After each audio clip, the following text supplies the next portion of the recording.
Hola, el día de hoy vamos a hablar del idioma español en las colonias. Bueno, antes de entrar en materia, quiero hacer un viaje en el tiempo en el cual voy a volver al pasado y haré un pequeño resumen de cómo surgió el español, pues a partir del latín, en el Imperio Romano, todo este cuento de la península ibérica, y pues hago todo eso para contextualizar, y cuando lleguemos a la conquista de América pues entraré en materias en las colonias. Así que sin más preámbulo, empecemos.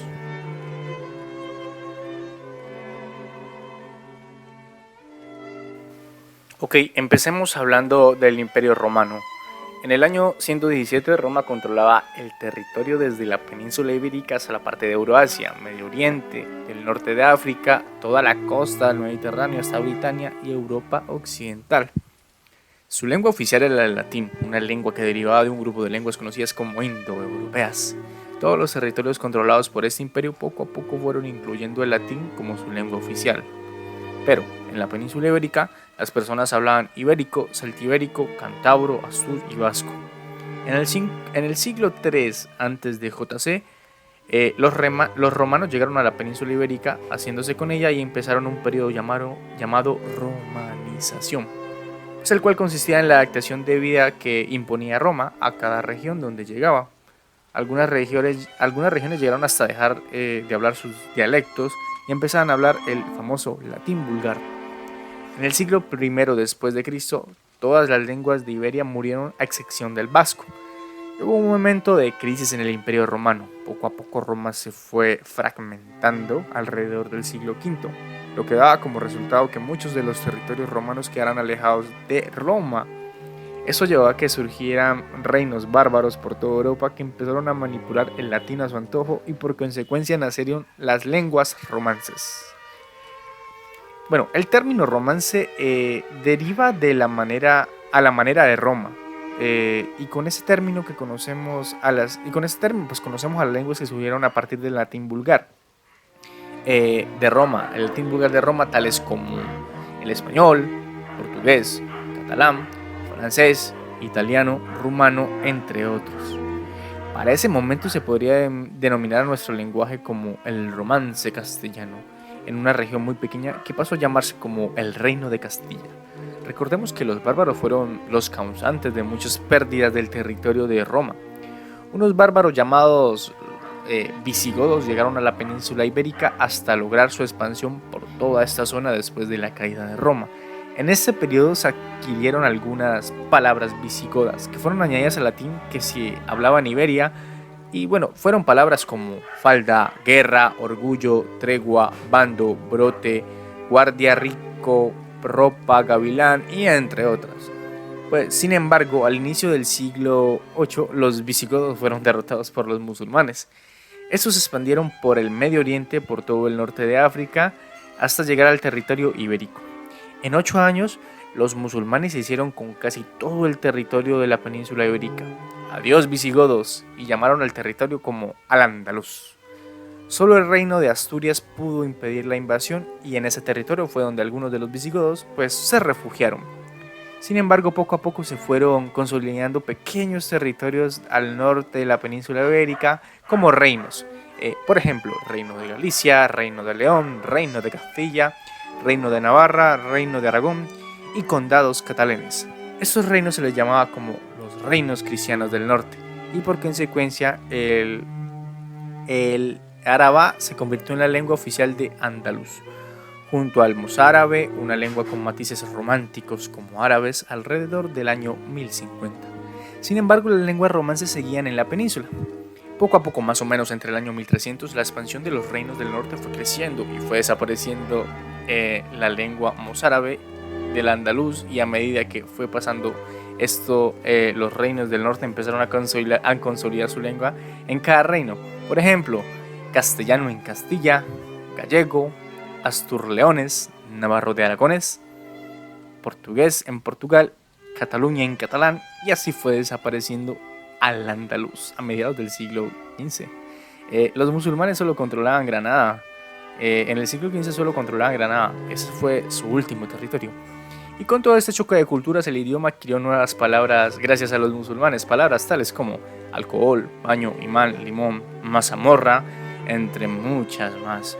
En 1496, Isabel de Castilla y Fernando de Aragón, reyes católicos, contrajeron matrimonio y esta fue la iniciativa a la unificación de los reinos de España. Logran que en 1492 la redención de España, la redención de España, que fue expulsar hasta el último musulmán de ese territorio. Ese fue un gran evento, ya que a partir de esto cambia la concepción del mundo y España se convierte en una potencia mundial.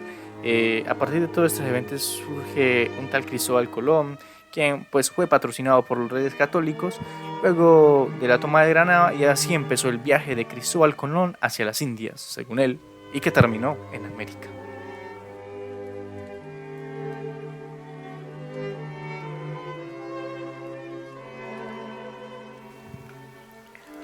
Ok, ahora empecemos a hablar de la colonización. Cuando Cristóbal Colón llegó a América en 1492, el español ya se había consolidado lingüística y políticamente en la península. Tenía una extensa tradición literaria, o sea, se había publicado ya la primera gramática del español y era la lengua de la administración y el comercio en todo el territorio, tanto castellano como aragonés. Este español que los colonizadores llevan a América es ya una lengua definida, aunque naturalmente tenía muchas realizaciones regionales: andaluza, castellana septentrional, castellana central, vasca, entre otras. No obstante, la lengua que atraviesa el océano tiene un carácter uniforme. Esa uniformidad, independientemente del origen de los colonizadores, se debe principalmente a dos factores. Ok, hablemos de los dos factores. El primer factor es que más de un tercio, aproximadamente un 35,8% de los colonizadores, aventureros o conquistadores eran andaluces. Los que no lo eran debían pasar largas temporadas juntos en Sevilla esperando a que partiese un barco. Esta convivencia y necesidad de integrarse que tenían los que de afuera venían sirvieron para igualar algunas de las diferencias que podrían tener el español de su región de origen y asimilar otras características del español andaluz sevillano durante su estancia pues en esas tierras. La segunda, una vez en América, la lengua que traen andaluces y no andaluces sufre una nivelación dialectal y se transforma en una variante más del español, la de los colonizadores. Esta variante no solo será el vehículo de comunicación para todos, sino también fue signo de identidad para los españoles. Ok, bueno, ya cerrando ahí las dos razones por eso. Bueno, paralelamente al avance de la conquista y a la entrada en contacto de la lengua española con las lenguas amerindias, van surgiendo las primeras variantes del español en tierras americanas. Ok, aquí vamos a tratar de hablar de las 123 familias de lengua, y bueno, una de ellas, pues las de mayor extensión, eran el náhuatl en Centroamérica, el Caribe, el arahuaco, Caribe, el taíno, Caribe de la familia arahuaco, el maya, sur de México y Yucatán, el quechua, Perú, Ecuador y Bolivia, el chicha, Ecuador y Colombia, el tupi-guaraní, Paraguay, el mapuche, Chile central y la Pampa Argentina, y el aymara, que es Bolivia, ¿vale? Y bueno, pues al igual que le pasó al latín, que trajeron los conquistadores romanos cuando invadieron Hispania, el español que llega a América pronto dejó de ser la lengua de los conquistadores para convertirse en la lengua de los conquistados. Pero bueno, estos conquistados, al igual que ligures, celtas, iberos, bárdulos, entre otros, en el siglo III, tienen una lengua propia, la cual implica hábitos articulatorios en la pronunciación que transfieren a la nueva lengua. También tienen un vocabulario, fauna, flora, costumbres locales y entre otras cosas que no contiene el español, por lo que tendrán que seguir usando palabras amerindias. O sea, había muchas, cuando llegó Cristóbal Colón a América, había muchas familias de indígenas que tenían ya sus propias palabras, su lenguaje, y bueno, el español tuvo que adquirir palabras de los indígenas para poder adaptar esta nueva forma en América, ¿vale? También otra cosa que se ha de tener presente es cuando hablamos del español en América, que hablamos del sustrato amerindio, es determinante en la formación de las múltiples variantes americanas. Algunas de estas lenguas solo utilizan 3 vocales de esas lenguas indígenas, por ejemplo, la A, la I y la U. y el sistema entonativo es diferente en cada una de ellas. Así podemos comprender fácilmente que sean frecuentes las confusiones entre vocales.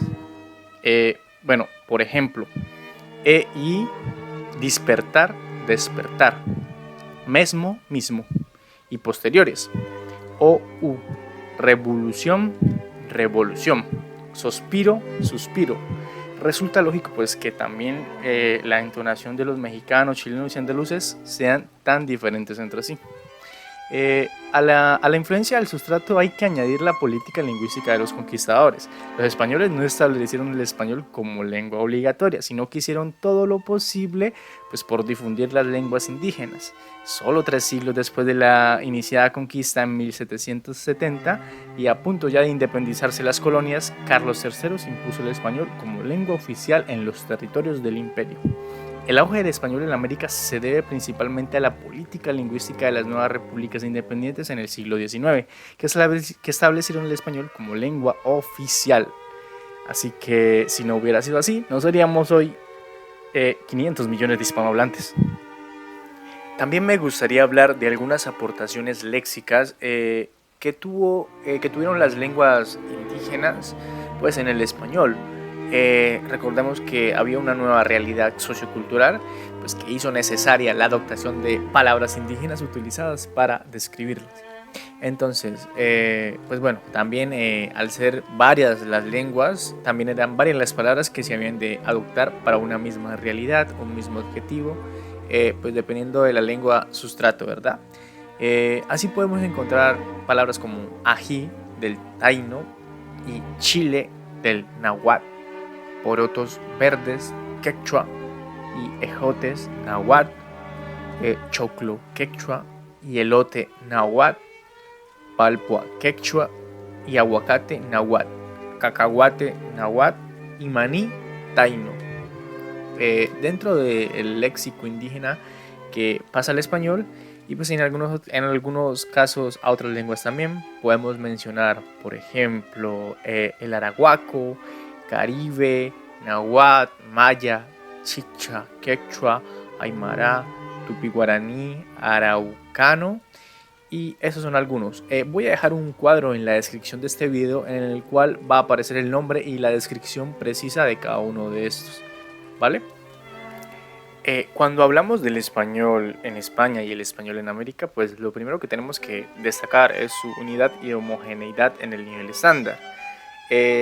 Prácticamente las diferencias aparecen cuando salimos del estándar y hablamos de un español marcado por características diatópicas, diastrásicas, cronológicas y entre otras.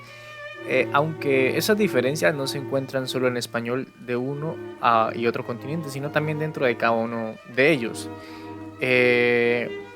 Por lo cual a veces, o sea, cuando se intenta diferenciar estos españoles, nos encontramos con muchas dificultades. Y bueno, para concluir un poco, cerrar ya este tema, quiero mencionar algunas diferencias fonéticas que podemos ver. Unas son como el ceseo y el yeísmo. O sea, se suelen definir que el ceseo y el yeísmo son pues, las características fonéticas comunes a todo el español en América. Pues el ceseo podemos coincidir con esa opinión general, ya que porcentualmente las excepciones en la generalidad son mínimas. No coincidimos en cambio en lo que al yeísmo se refiere, ya que no se trata solo de que también haya zonas leístas en América, sino que ese yeísmo no es uniforme y en algunos casos zona rioplatense con muchos millones de hablantes no podemos hablar de yeísmo sino de cheísmo. A continuación les voy a dejar también en la descripción un cuadro un poco más extenso y un cuadro en el cual se nota mucho ese tipo de características o diferencias fonéticas para que lo analicen y pues puedan ver los ejemplos, ¿vale? Y ya para terminar, el 3 de agosto de 1713 se consolidó la lengua española y surgió la Real Academia Española, quien fue encargada de recoger las voces, usos y normas de nuestro idioma. La verdad, bueno, aquí ya para terminar, pues creo que el lenguaje es uno de los tesoros más importantes, por eso pues tenemos que cuidar el uso de nuestra lengua y conservar algunas partes importantes pues del mismo idioma, teniendo en cuenta que es un constante devenir, el idioma es un constante cambio de cosas.